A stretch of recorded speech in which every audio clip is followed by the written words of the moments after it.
just take a look at this image here, and really it is an image that, if you describe in a certain way, can actually be used to describe another rather unfortunate event, or a rather close win or close loss, depending on which way you're looking at it. I mean, just look, you have a Kiwi batter desperately moving towards the stumps, trying to complete a run that was in no way on, with an athletic English wicketkeeper then going on to effect a run out.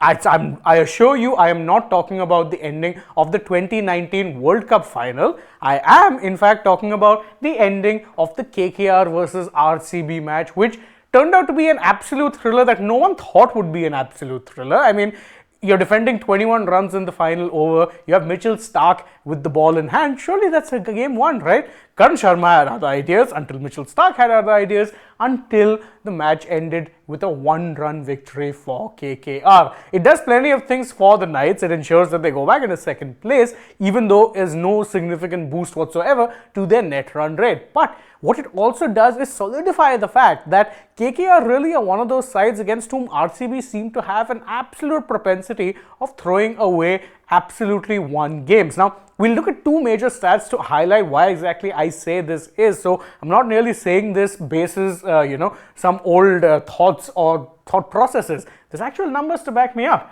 Look at the first two wins which come on the list when you're talking about KKR's closest wins. I've only taken the first two, and that's with good reason, because the first of those two, or both of those two close wins or closest wins that KKR have had in their history in terms of runs scored, I'm not counting super overs, come against RCB. In fact, this has been their closest win ever, and also their closest win against RCB, which by the way supplants their other closest win, which was also against RCB, Sharjah 2014, 10 years back, a match that everyone will remember for Chris Lynn taking an absolutely gravity-defying, logic-defying catch to ensure that AB de Villiers got dismissed.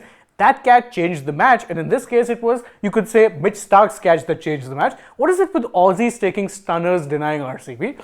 Poof. Anyway, even looking beyond this, if you're looking at it even from an RCB perspective, well, it doesn't get much better. Why do I say that? Because if you look at the top 4 losses that RCB have suffered, which have been closest in terms of margin, and again, I bear in mind here, I'm not counting super overs, and 3 of those losses have come against KKR. 3 of them. The 2 matches I discussed, of course, before this, that is the match against Kolkata 2024 season, the match against Kolkata in Sharjah 2014, and even the 5-run loss that they suffered versus Kolkata in the 2008 season. That is all bookended by 1 loss against SRH in Abu Dhabi in 2021. But otherwise, if you look at it, RCB do have a propensity of throwing away close games when it comes to them taking on the Kolkata Knight Riders.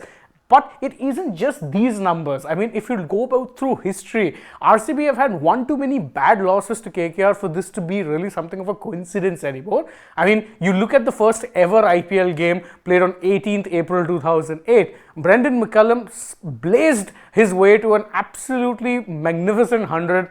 RCB were out of that game. Even if you look beyond that, RCB have had certain losses at KKR's hands which just defy logic. The time Sunil Narayan and Chris Lynn scored 100 runs in the power play, the 49 all out. There are so many instances, and it goes beyond just head-to-heads or pure numbers. At this point, I know that RCB fans do not enjoy this as a fixture. And really, can you blame them, considering that you threw away a match which you had contrived to actually win through the middle overs, despite the opposition bowling being absolutely under the pump?